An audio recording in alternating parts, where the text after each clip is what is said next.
বুঝতে পারছি না তোমার হয়েছেটা কি। আমি জানি বিভা, সৌম্যবাবু শুধুমাত্র গুবলাইকে এই বাড়িতে আনার জন্য আমাকে বিয়েটা করেছে। তুমি জানো, মারা যাওয়ার আগে শাগনিকবাবু গুবলাইকে অ্যাডপ্ট করতে চেয়েছিল। ওর নামে 10 কোটি টাকার ইন্স্যুরেন্স রেখে গেছে।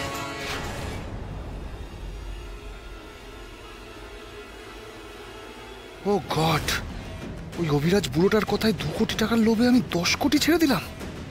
এদিকে 2 কোটির চেকও ক্যাশ করতে পারলাম না। হে বাড়ি, ইয়োর টাইমস আপ। তোমাকে এবারে দারোয়ান দিয়ে গলা ধাক্কা মেরে বার করে দেবো নাকি ভদ্রভাবে তুমি বেরোবে? Get out. ফোনটা দিতে এসেছিলাম। তিশা, ও বাড়িতে ফেলে এসেছিলে তুমি, এটা নাও। আর বলছি, কাকু কাকিমা কিন্তু খুব চিন্তা করছেন, পারলে একটা কল করে নিও, ওকে? ও হ্যাঁ, আর বলছিলাম যেটা, যে ও বাড়ি নিয়ে বেশি টেনশন করার দরকার নেই। আমি ছিলাম, আছি, থাকবো। আর আমি থাকতে কেউ তোমাদের কোনো ক্ষতি করতে পারবে না তিশা, ওকে? ওকে।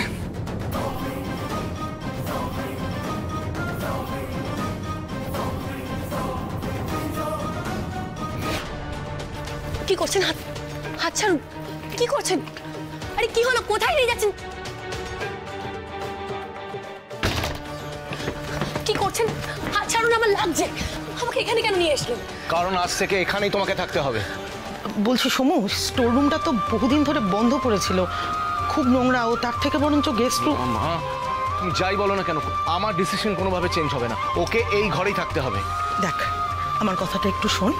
এই ঘরে সেরকম ভাবে আলো বাতাস ঢোকে না, একটা বদ্ধ ঘর। আমার কিছু করার নেই, 1 মিনিট।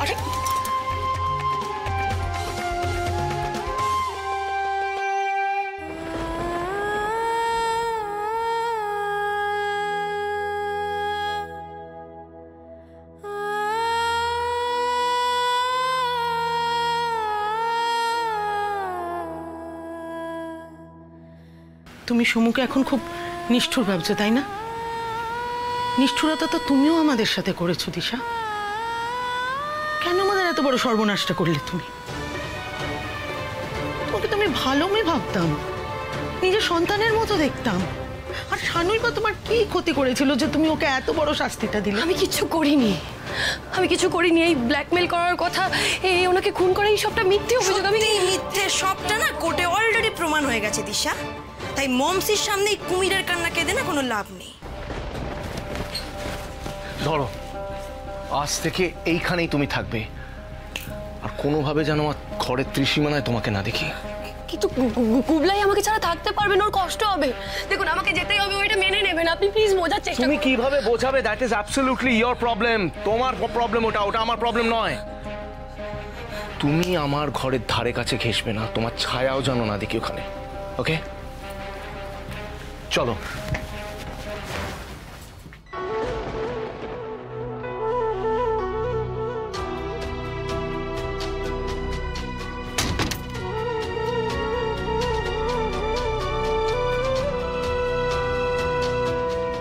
এই মিথ্যে অভিযোগ মাথায় নিয়ে আমি সারাটা জীবন এই অন্ধকারে আটকে থাকতে পারবো না।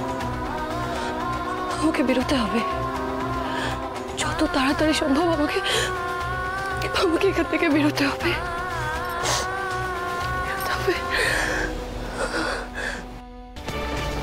এতদিনে একদম ঠিক কাজ করেছো তুমি দাভাই। এই খুনি মেয়েটাকে না এইরকমই অন্ধকার নোংরা ঘরে পচে মরতে দেওয়া উচিত।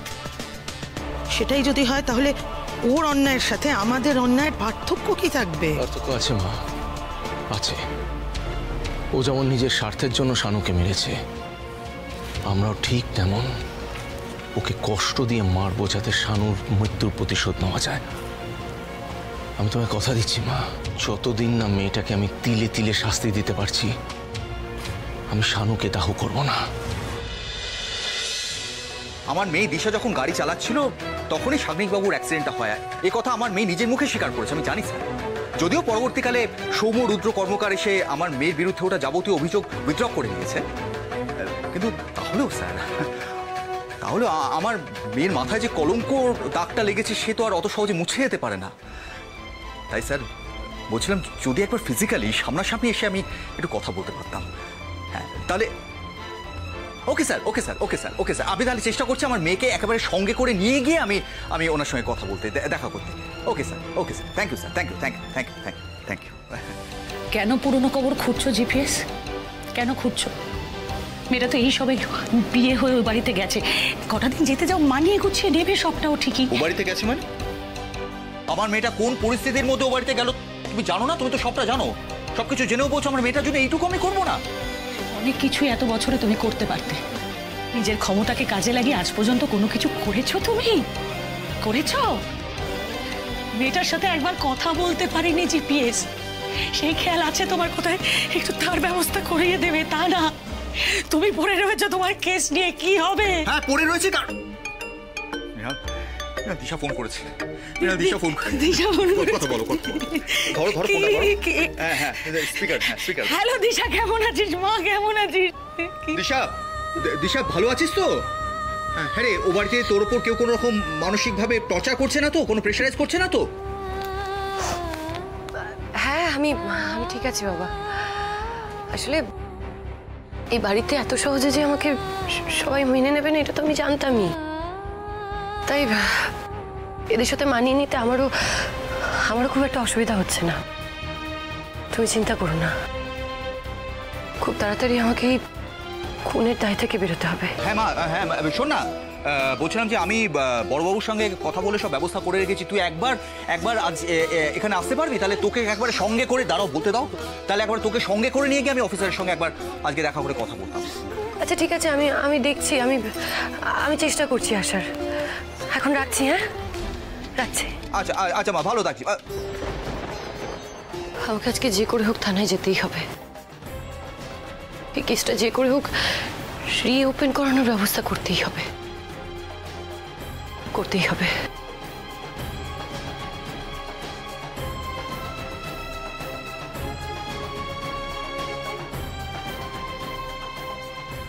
ঠাকুর আমি জানি কুবলাই শাগনিক বাবুর সন্তান, বাবাকে হারিয়ে ওর কিছু নিয়ম পালন করা উচিত, কিন্তু আজ আমি তোমার সামনে দাঁড়িয়ে প্রতিজ্ঞা করছি আমি যতদিন না আসল অপরাধীকে খুঁজে বার করব ততদিন গুবলাই ওর বাবার কোনো কাজ করবে না। আমি শক্তি দাও রাধা মাধব, আমি যাতে খুব তাড়াতাড়ি আসল সত্যিটা সবার সামনে তুলে ধরতে পারি, আর ঠিক সেই দিন আমি গুবলাইকে ওর বাবার পরিচয় দেব। বাবা মা